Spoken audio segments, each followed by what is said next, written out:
This dishwasher's really getting on my fucking nerves. Grunggy apologizes for using such inane earth slang. This isn't usual of him. I don't know what got into Grunggy today.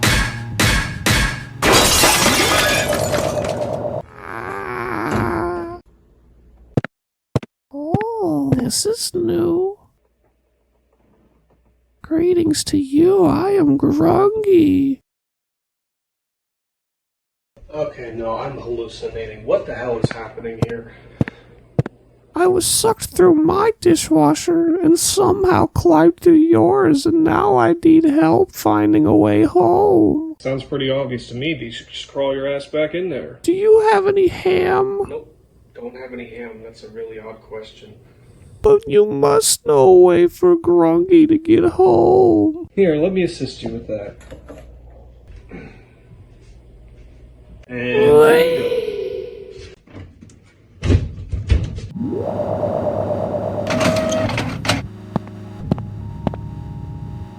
now that I know higher life is out there squirming in their little blue cradle, I will seek again and again until I stand among them once more. Their machines, their minds, their messy meat bodies, I will bend it all to my whim. If they dream of gods, they'll wake to Grunggy.